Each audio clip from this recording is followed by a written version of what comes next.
সময়ৰ পৰাই ইয়াত এই ৰাজযাত্ৰা চলি আছে আৰু গোটেই ৰাইজ গোটেইখিনি আহি পেলাই এই ৰথযাত্ৰাত আহি পেলাই সহযোগ কৰিছে। ইয়াত কোনো গণ্ডগোল আজিলৈকে হোৱা নাই। ৰাইজৰ সমবেত হিচাপে যিখিনি আজিলৈকে কৰি আছে তাত মানে আমাৰ বহুতখিনি উন্নতি কৰিব পৰা নাই। কিয় এই ৰথযাত্ৰাত ৰাইজখিনি অলপ দুখীয়া। ৰথখন আমি যেনেধৰণে বনাব লাগিছিল আৰু আমাৰ হৰি মন্দিৰটো যেনেকৈ বনাই ৰাখিব লাগিছিল আমি দুখীয়া ৰাইজে তেনেকৈ বনাই উঠাব পৰা নাই।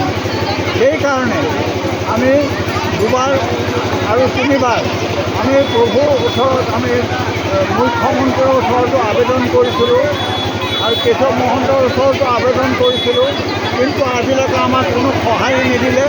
আমি দুখী হিচাপেই আমি চলাই আছোঁ। আৰু এতিয়া এই ৰথখন আমি আগত আমাৰ ইয়াতে ঘূৰিছিল, এতিয়া আমবাগান মানে চাৰিআলিলৈকে গৈ আমাৰ ৰথ ঘূৰাই আনিছোঁ।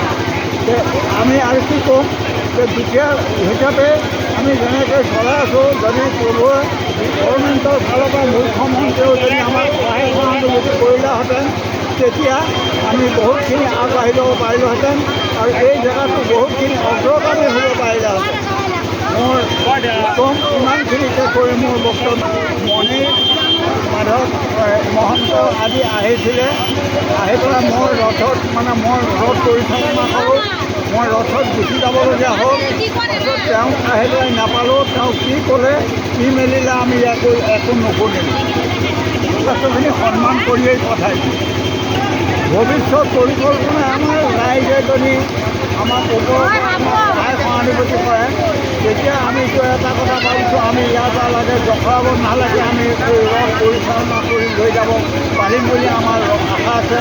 আৰু এই ৰথ আমি লাও খোৱালৈকে আমি পৰিচালনা কৰিম বুলি আমাৰ একান্ত ইচ্ছা। গোটেই ৰাইজৰ সহযোগ যদি ওপৰৰ পৰা কৰে তেতিয়া আমি একেবাৰে লাও খোৱালৈকে আমি যাম বুলি আমাৰ আশা আছে। কিন্তু ৰথযাত্ৰাৰ কাৰ্যসূচী 1940 চনৰ পৰা মানে কাৰ্যসূচী চলি আছে আৰু এই ৰথখন মই ইয়াত পৰিচালনা কৰা আজি 40 বছৰ কাল এই মই ৰথ পৰিচালনা কৰি চলি আছোঁ। আমাৰ ঘোঁৰা ৰথ আছিলে, গতিকে এই ঘোঁৰা ৰথ আজি শেষ হ'ব। আগন্তুক আকৌ অহা বছৰলৈ আমাৰ ৰাইজ গোটেই মিলি পেলাই আমি আকৌ পুনৰ এনেধৰণে আমি ৰথযাত্ৰা কৰিম বুলি আমাৰ আশা আছে। ৰাইজৰ সমাগম বহুত আছে। কিমান হৈছে ইয়াত হয়তো 10,000ৰো অভাৰ মানুহ হ'ব, কাৰণ মই ইয়াত এই ৰাইজৰ প্ৰসাদ আৰু প্ৰণামী দিওঁতে হয়তো মই ব্যস্ত আছোঁ। ইয়াত ৰাইজ কিমানখিনি হৈছে মই চাব পৰা নাই। আৰু এতিয়া মই এনেকৈ চাইছোঁ ইয়াত হয়তো 10,000ৰো অধিক মানুহ ইয়াত জমা হৈছে।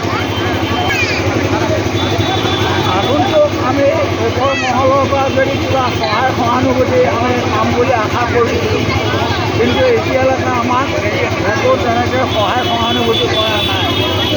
আমাৰ দুখীয়া ৰাইজে যেনে তেনে কালেকশ্যন কৰি এই ৰথখন বনাই আমি চলি আছোঁ। আৰু আগন্তুক দিনত আমি চৰকাৰৰ পৰা সহায় সহানুভূতি পাম বুলি আমি আশা কৰি ল'লোঁ। মোৰ কথা ইমানেই, আজি সমাপ্ত।